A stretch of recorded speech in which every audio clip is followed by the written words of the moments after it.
میری قوم مجھے یہ واقعہ سننے کے بعد جھٹلائے گی؟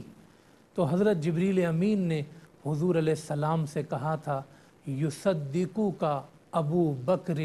وہو الصدیق، قوم تو جھٹلائے گی مگر ابو بکر آپ کی تصدیق کریں گے کیونکہ اللہ نے انہیں صدیق بنایا ہے۔ حضور علیہ السلام جب تشریف لائے تو تصدیق کرنے والے حضرت ابو بکر صدیق رضی اللہ تعالی عنہ تھے، اسی لیے حضرت علی مرتضیٰ رضی اللہ تعالی عنہ حلفاً یہ کہا کرتے تھے، قسم اٹھا کے کہا کرتے تھے کہ اللہ پاک نے آسمانوں سے ان کا نام جو صدیق ہے وہ اللہ پاک نے آسمانوں سے نازل فرمایا ہے۔ اور عتیق آپ کا لقب آپ صلی اللہ علیہ وسلم نے جہنم سے آزادی کا مژدہ بھی زمین پر ہی حضرت ابو بکر صدیق رضی اللہ تعالیٰ عنہ کو عطا فرمایا۔ 7ویں پشت میں آپ حضور صلی اللہ علیہ وسلم کے نسب سے، آباء و اجداد سے، آپ کے آباء و اجداد کا نسب مل جاتا ہے، قبیلہ بنو تیم سے آپ کا تعلق ہے، اور اللہ پاک نے آپ کو جو عزت اور احترام اور جو آپ کو شخصی اور ذاتی وجاہت عطا فرمائی وہ ابتدا ہی سے آپ کے خاندان کو بھی میسر ہے۔ اور جب آپ مکہ مکرمہ میں پروان چڑھ رہے ہیں تب آپ کو بھی اللہ پاک نے حضور علیہ السلام کی بعثت سے پہلے بھی اللہ پاک نے آپ کو یہ شان اور یہ مقام عطا فرما دیا ہے کہ احترام کی نگاہوں سے دیکھے جاتے ہیں۔ اگر کسی کو مشورہ کرنا ہے، اگر کسی کو کوئی فیصلہ کرانا ہے تو وہ حضرت ابو بکر صدیق رضی اللہ تعالیٰ عنہ کے پاس آتا ہے، اور حضرت ابو بکر صدیق رضی اللہ تعالیٰ عنہ کی رائے کو، ان کے مشورے کو اپنے لیے حرف آخر سمجھتا ہے۔ یعنی وہ جو بصیرت اللہ پاک نے انہیں عطا فرمائی، وہ جو قوت فیصلہ انہیں اللہ پاک نے عطا فرمائی، وہ جو مشورہ دینے کی صلاحیت اللہ پاک نے انہیں عطا فرمائی، تو جب وہ اسے استعمال کیا کرتے تھے تو لوگ مکہ میں ان سے بہت فیض یاب ہوا کرتے تھے، اور حضور صلی اللہ علیہ وسلم کی رفاقت انہیں ملتی ہے۔ حضور علیہ السلام کے گھر ان کا آنا جانا اور حضور علیہ السلام کا ان کے گھر آنا جانا جب اس سلسلے کا آغاز ہو جاتا ہے تو پھر عکس مصطفیٰ، نور مصطفیٰ کی وہ جو تجلی جب ان پر پڑتی ہے تو پھر حضرت ابو بکر صدیق رضی اللہ تعالیٰ عنہ اور نکھرنا شروع ہو جاتے ہیں۔ اور پھر جب آپ اسلام قبول کرتے ہیں کہ حضور علیہ السلام نے فرمایا میں نے جس پر بھی اسلام پیش کیا وہ تردد میں رہا، کوئی انکار میں رہا، کسی کو انکار اور کسی کو تردد کا درجہ ملا، کہا ابو بکر ایسے ہیں کہ جب میں نے ان پر اسلام پیش کیا یہ انکار کرنے والوں میں سے نہیں تھے، یہ اعتراض کرنے والوں میں سے نہیں تھے، انہوں نے فوراً میرا کلمہ پڑھ لیا۔ تو حضرت ابوبکر صدیق رضی اللہ تعالی عنہ حضور علیہ السلام کا کلمہ پڑھ کر دین اسلام میں داخل ہو جاتے ہیں، تو پھر تو وہ عہد آپ کا شروع ہوتا ہے، وہ دور آپ کا شروع ہوتا ہے کہ پھر اسلام میں اسے سنہری حروف سے لکھا گیا اور اسلام میں اسے ایک شان امتیاز حاصل ہے۔ آپ کیا اسلام لائے، آپ کے ذریعے سے بے شمار لوگ اسلام لائے۔ عشرہ مبشرہ کے کتنے ہی لوگ، حضرت عثمان غنی رضی اللہ تعالیٰ عنہ، عبد الرحمن بن عوف رضی اللہ تعالیٰ عنہ، حضرت طلحہ رضی اللہ تعالیٰ عنہ، دیگر اصحاب کرام،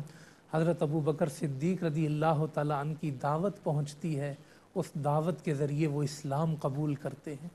آپ نے غلاموں کی طرف توجہ کی، آپ نے امیروں کی طرف توجہ کی، آپ نے ہر طبقے تک اسلام پہنچایا، اور ہر طبقے سے مکہ مکرمہ میں لوگ آپ کے اس دعوت دینے کے بعد رسول اللہ صلی اللہ علیہ وسلم کے اس حلقہ دین میں شامل ہو جاتے ہیں۔ اپنا مال قربان کرنے کی بات آئی، آپ نے اپنا مال نثار کیا۔ یوں تو سبھی رسول اللہ صلی اللہ علیہ وسلم کے لیے اپنا سب کچھ نثار کر دینے، قربان کر دینے کے لیے ہمہ وقت تیار رہتے ہیں اور پیش بھی کیا کرتے ہیں، مگر اور جمیع صحابہ کرام کا وہ عمل اور طرز عمل جو ہے وہ بھی قرآن کریم نے بیان کیا ہے، دیکھیں نا، ہر بندہ یہ چاہتا ہے کہ اسے اللہ کی رضا مل جائے، اور صحابہ کرام بھی یہی چاہتے ہیں کہ انہیں اللہ کی رضا مل جائے،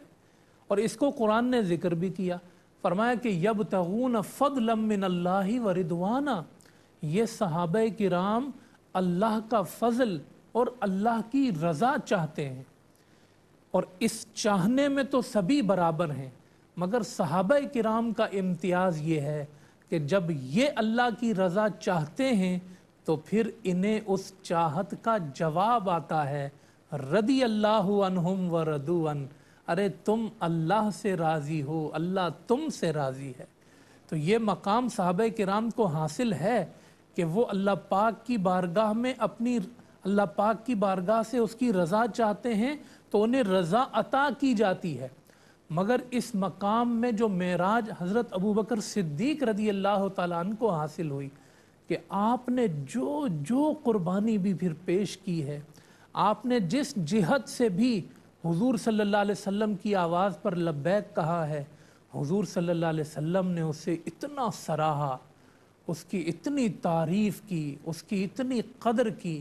آپ نے مال بھی پیش کیا تو حضور صلی اللہ علیہ وسلم یہ کہتے ہوئے نظر آتے ہیں کہ مجھ پر اپنے مال کے ذریعے جتنا احسان ابو بکر نے کیا ہے کسی نے نہیں کیا۔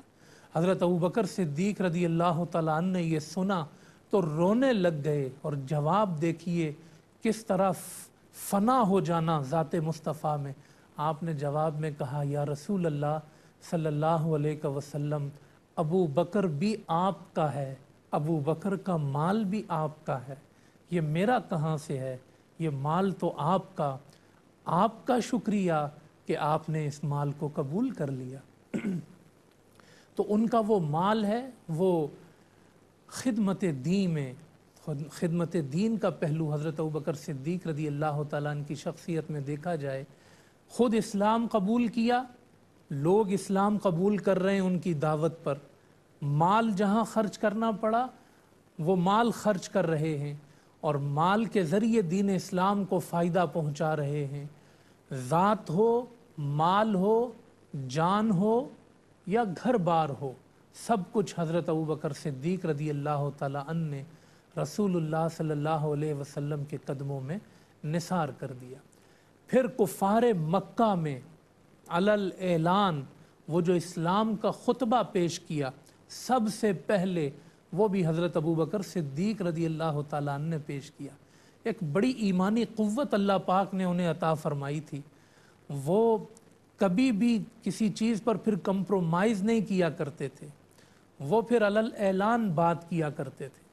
کبھی حضور صلی اللہ علیہ وسلم پر کفار مکہ کی طرف سے کوئی مشکل آتی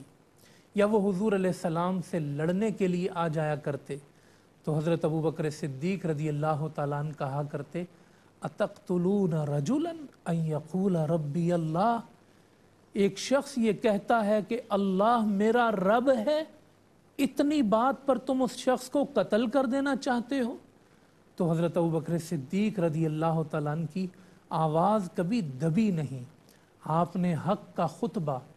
حق کا اعلان ہمیشہ آپ صلی اللہ علیہ وسلم پر ایمان لانے کے بعد ہمیشہ پیش کیا، اور اپنی ایک کمرے کو آپ نے مسجد بنا لیا تھا جہاں آپ اپنی نفل عبادات، قرآن کی تلاوت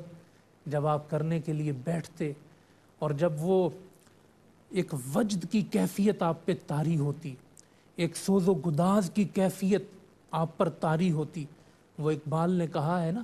کہ تڑپنے پھڑکنے کی توفیق دے، دل مرتضیٰ سوز صدیق دے۔ تو وہ جب بیٹھا کرتے اور تلاوت کیا کرتے تو ان کی تلاوت کو سن کر دائیں بائیں سے کفار مکہ بھی جمع ہو جایا کرتے، اور ان کی آنکھوں سے بھی آنسو جاری ہو جاتے جب وہ حضرت ابوبکر صدیق رضی اللہ تعالیٰ عنہ کو رو رو کر تلاوت کرتے ہوئے دیکھتے۔ تو اسلام لانے کے بعد عملی طور پر اپنے مال کے ذریعے، اپنی جان کے ذریعے اور